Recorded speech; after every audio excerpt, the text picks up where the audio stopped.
The Bible is the world's best-selling book of all time, outselling any books out there every single year, and yet it took me 37 years to lay my hand on the first Bible, something I truly regret and wish I started reading earlier. Luckily though, I've sped up my learning because I got to meet people like Rabbi Daniel Lapin, who you will meet in this video.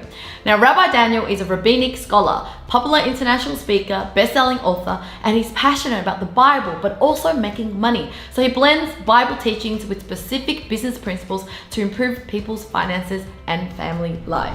Hi, it's Limpinetti, and in this video, you will learn some of the best business secrets from the Bible to help you grow a successful business while making God proud. Yay, thank you so much, Rabbi, for being back on my show. A great pleasure. It's always fun talking with you.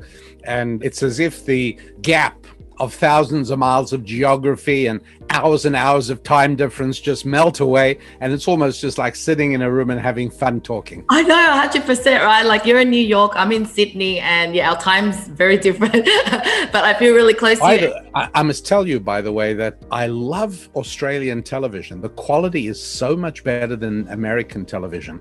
Really? Some of the Australian shows that are produced are so good. Oh, maybe you just love our accent because I'm kind of more of a fan of the American shows. But anyhow, today I really want to talk about something that really opened my eyes up when I met you, especially I'm so new to the spiritual God world. The fact that in your book, The Business Secrets of the Bible, now that is such a crazy book, like 30 secrets that you shared in there that just made me go, wow, I can't believe the Bible has taught us so much about business and making money that I wish that I got that Bible, a long time ago. But let's deep dive into even the one secret that you mentioned in the book, which is money is actually a spiritual activity. So can you tell us more about that? Yeah, you don't make this easy for me. At the beginning of the 20th century, there was a very smart guy called Albert Einstein who really turned the world of mathematics and physics on its head. And he came up with a theory of relativity, which led indirectly, it actually ended up leading to nuclear energy. So let's imagine that somebody, had the chance to sit down with Albert Einstein. And, you win a competition. The prize is an hour over dinner with Albert Einstein. And you sit down with Albert Einstein and you say to him, what is the formula for relativity, Dr. Einstein? And he says, E equals mc squared. And then you say, okay, great. Waiter, bring the bill. What? That's it? That's how you're going to use your time with Albert Einstein? E equals mc squared. It's true. Energy is equal to the mass times the square of the speed of light. That's absolutely true. But it's meaningless. What has that got to do with anything? There is so much more that can be explained. And there's so much more that Dr. Einstein could unpack for you about the reality of the world and about, even if you weren't particularly interested in physics or mathematics, but still it would be fascinating. But you're not delving into it. You're just touching on the surface. The same thing is true with the Bible. There is a reason that Jews have been disproportionately good with money everywhere in every era. And, it's not because they're circumcised, because if that was the secret, many men would prefer poverty. It's, it's not because we eat chicken soup. It's not for a whole variety of stupid, silly, bogus explanations that are all easy to debunk. It's because embedded within Jewish culture and passed down from parent to child over meals at dinner and over education and over family get-togethers is a vast body of information extracted from the original Hebrew. These are secrets, and as you say, I present a whole lot of them in Business Secrets from the Bible. I show people a whole bunch of these, but these are all embedded within the original Hebrew text of Scripture. And so if you just read the English translation and you don't have a rabbi, and I recommend that everybody needs a rabbi, and I humbly submit myself as a candidate. But if you don't do any of that, all you do is just read the English translation, all you end up with is a bunch of anachronistic Bible stories that don't mean anything at all, just been wasting your time. You really got to delve into it. So with that as an introduction, I can tell you about money making and the spirituality of money making, and why it is that if you block yourself off entirely, you block yourself away from faith and spirituality, you are actually handicapping yourself. Well, aren't there a whole lot of people who make money who have no spirituality at all? Sure there are. And a wonderful actor by the name of George Burns lived to over 100 years old, smoking 2 cigars a day. But don't try this at home, kids. It's not going to work for everybody. And so why not make things easier on yourself? Why not make sure that all the tools at your disposal are working for you, including the power of spirituality? Now, let me give you very practical insight into this. When I say spiritual, I'm speaking from the perspective of my background as an electrical engineer. I'm not speaking about it from the perspective as my background as a rabbi. In other words, spiritual, and I know this is something you know from your own experience in life, Lynn, spiritual doesn't mean virtuous or holy. Mm-hmm. There's good spirituality. There's also pretty evil spirituality out there. Spiritual is simply those aspects of life that cannot be measured in a laboratory. That's all. And so from a good point of view, let's not worry about bad spirituality today, but from a good point of view, a really important part of succeeding financially is growing your organization. Start not trying to do everything yourself. If you fix your car when it's broken, and you do your income taxes yourself, and you do all your cooking and food preparation, and you do everything else in your life, you sew your own clothes to get ridiculous, you discover there's no more time left for doing what your business is all about. If I got a choice and I can either mow my lawn myself, or I can give $20 to the kid down the block to mow my lawn for me, he mows my lawn, he goes away with $20, he's as happy as could be. And me, I take the hour and a half it would have taken me. It took me longer than it would take him because he's good at it. I take that hour and a half and I finish writing up a business plan for a client of mine, and I hand it in to him and I get paid $6,000. So my hour and a half could have saved me $20 that I wouldn't have had to pay the kid down the block, or I could have used it better and made $6,000. Yeah, I think I know which way to go on that. Hiring other people is a really important part of building your wealth, increasing your revenue. And when you hire people, you got to know what you're hiring for. Now, if you're hiring somebody as a swimsuit model, then you do need to know their height and weight and proportionality and beauty and good looks. You need all those things. But most of us are not hiring people to be swimsuit models. And for almost every other business area, the things we need have nothing to do with your gender, nothing to do with your weight, nothing to do with your hair color or how much or how little hair you have. They have nothing to do with any of those things because you don't really care about those things. Let me tell you what you do care about. Integrity, persistence, optimism, articulateness, the ability to speak fluently. These are all the things you care about. Every one of those is spiritual, not physical. It's not tangible. It's and cannot be measured. Mm-hmm. If I could come up with a test that would measure the integrity and the persistence and the optimism and the fluency of a candidate, I would never have to lift a finger in work again. I would just sell it. Because there's not a single employer who wouldn't want to use my test. But there is no such test. Because I just finished telling you that spiritual qualities cannot be measured scientifically. You cannot do it. It's a law of the world, just like E equals MC squared.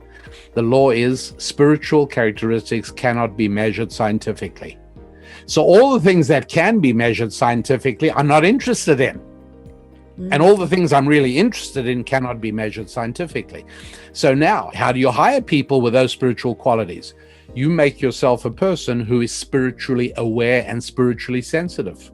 And then you're much better off picking up on those things from a candidate than somebody who has no spiritual awareness would ever be. So that's just one of the reasons why faith and spirituality are an important aspect. Now, when it comes to making money, that's part of it. You got to know how to hire people. Another part of it is knowing that money itself is spiritual. Wow, really? That's wild for me. Yep. You know, gee, I thought money was those discs of metal clinking in your pocket. Or maybe it's the orientation of iron oxide molecules on the back of your credit card on that strip. You know, says, maybe money is when I write you a check, or maybe money is when we shake hands and I say, I'll pay you $10 on Friday. Yeah, all those things are money, but it's not tangible. Money is spiritual. Well, that thing itself isn't worth anything unless we put the value to it. Like you give That's exactly right. Or it's a piece of card. The proof of it is, if every other human being on the planet vanished and all you were left was just you plus a whole pile of $100 bills, you know what you'd probably do? Make a fire with them, because there's nothing more useful you can do with them. Wipe your bum with it. Yes, there's nothing else to be done, because money is only of value in the context of other human beings. And another rule about money, about anything spiritual, is that it violates a physical rule. A physical rule is any physical object can only be in one place at one time.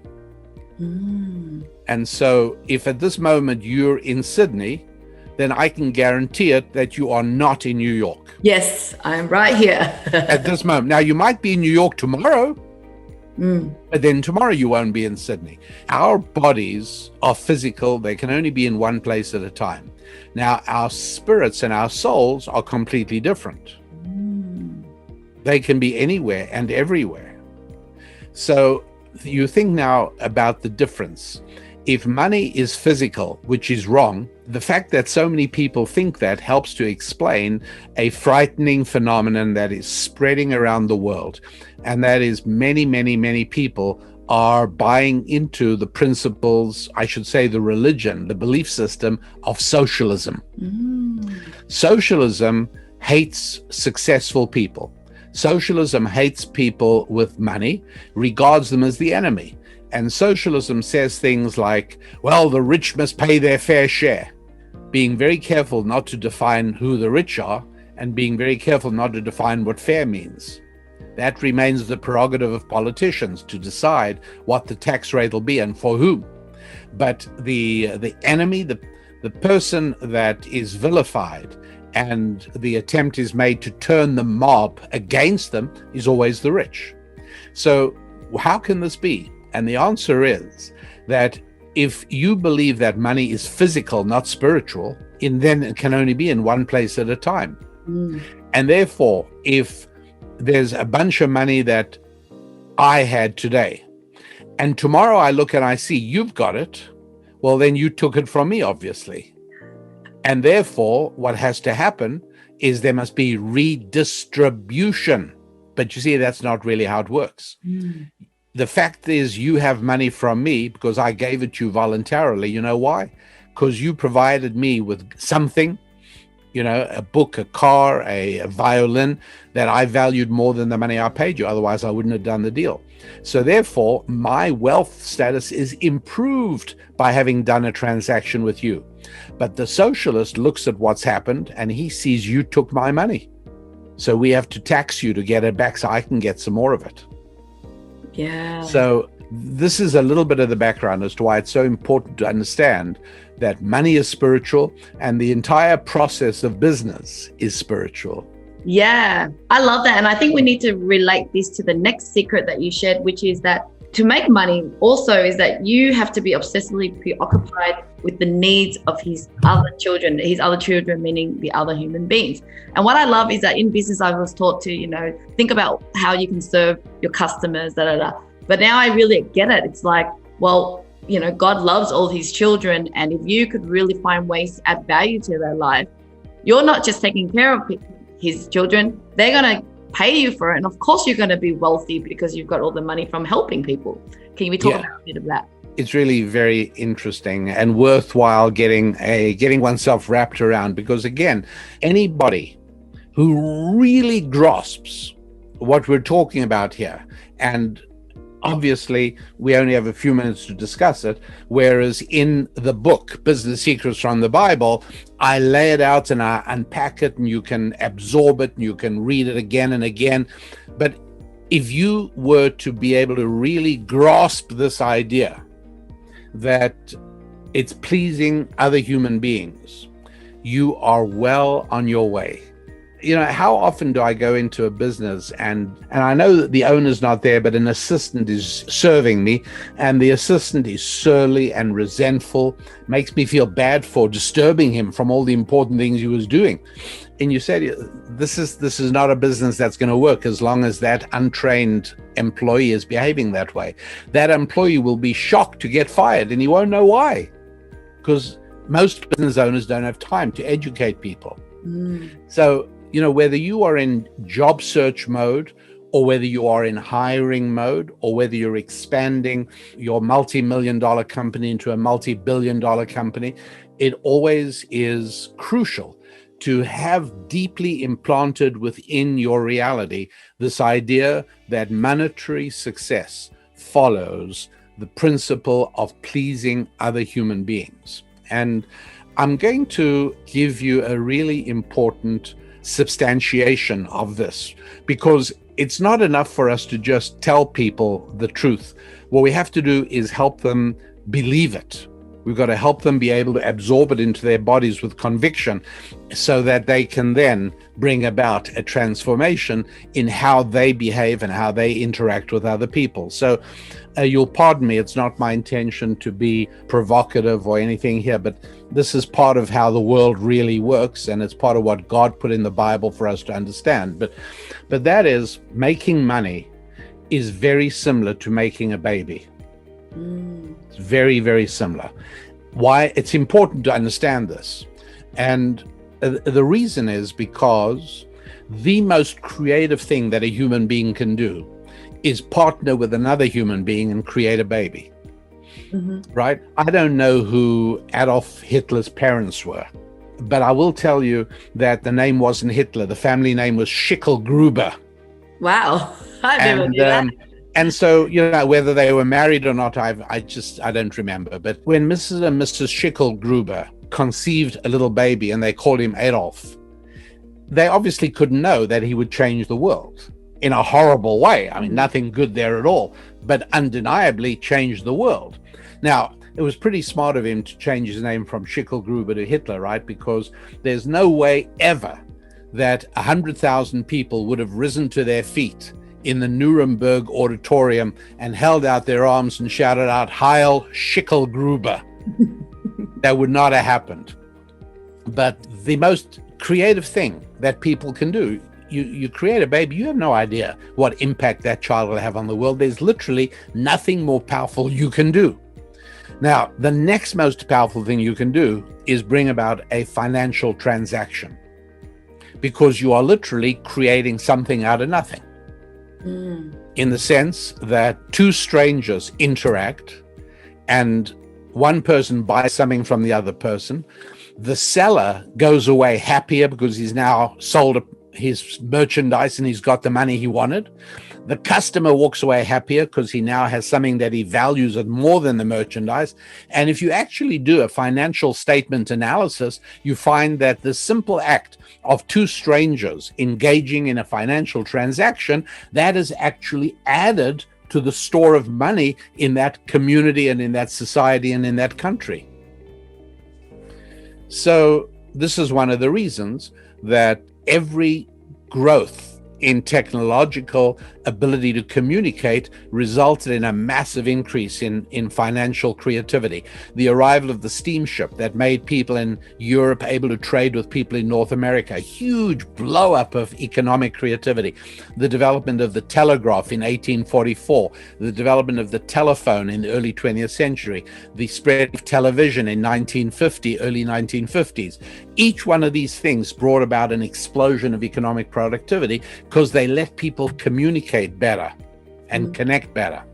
Now, one of the things is when it comes to conceiving a baby, yes, it takes two people, and yes, they shouldn't be the same as one another because then nothing will happen. And all of these things are true with transactions, right? I can't do a transaction by myself. I need somebody else, and it's got to be somebody who has a need where I have something to sell. And thirdly, it always works better when I focus on the other person's pleasure. And that's why it is, if you'll pardon me, but in the bedroom, one of the craziest questions that men keep asking is, was that good for you? And the answer should be, who cares? You know, you got your jollies, go home.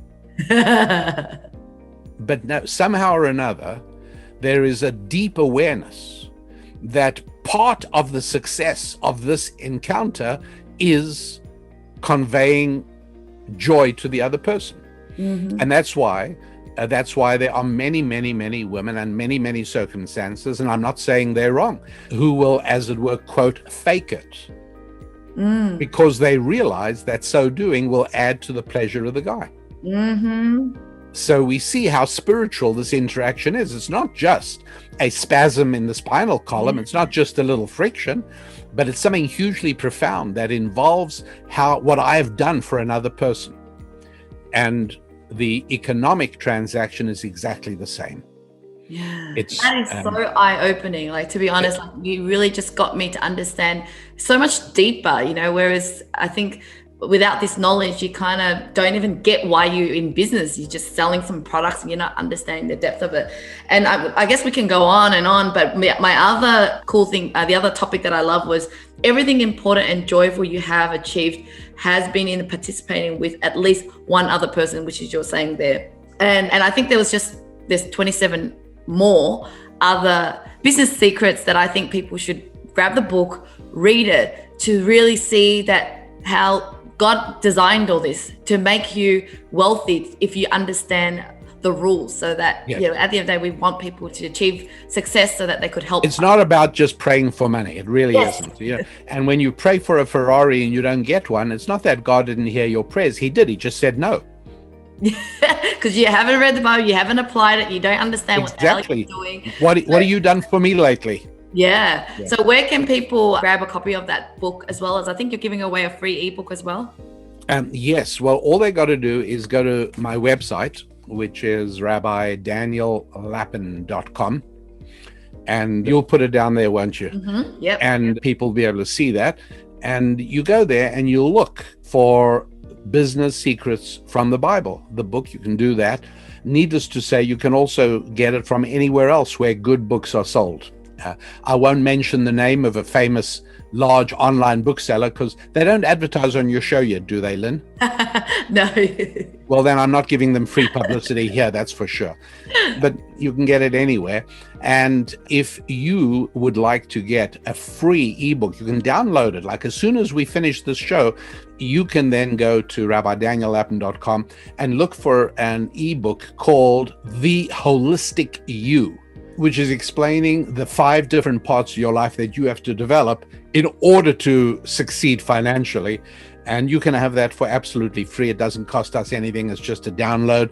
It's just some electrons, and we're happy for you to have them because we make absolutely sure that there are no carbon emissions into the environment from our production of good, solid material. Yeah. And then finally, you've got a course that people can take action with. Yeah. They really want to. If people are ready to say, you know what, enough with the reading, enough with the talking, I'm ready to actually start doing the specific things that will change the financial outcome of this year for me, then you'll want to simply buy the online video course where I do 10 hours of direct instruction on the very specific things you need to do. It's called the Financial Prosperity Collection. It's at my website, rabbidaniellapin.com. And here's the best part. When you order it, there'll be a place where you can enter a promo code if you are lucky enough to have one. Well, for a terrific discount that'll actually put it within financial reach of anybody, all you got to do is enter 4 letters. Now, these letters are not that hard to memorize, but you're going to have to work on it a little bit. So get ready. The 4 letters are LINH. Yes. Thank you so much, Rabbi, for your generosity. Even I think I should look into this financial freedom, because I feel like, and this is where I've been able to achieve my success, is that I've never stopped learning. I just want to learn more, because maybe there's something else that I don't know, or maybe just listening again makes me do something. So I just believe in the power of learning. So thank you so much. And I'll put all the links below, and I look forward to having another chat with you soon. That'll be wonderful. Then it's always fun. As you can tell, right? This doesn't look like hard work for me. I enjoy working with you and talking with you. It's so much more pleasurable than some interviews I do, which are like having root canal. Thank you so much, Rabbi. Have a good day. You too, Lynn. Bye for now. Well, thank you so much for watching, guys. If you have any questions for myself or Rabbi Daniel, please put in the comments below, because he and I will be answering your comments. Now, if you enjoyed this video, there's more videos like this over here.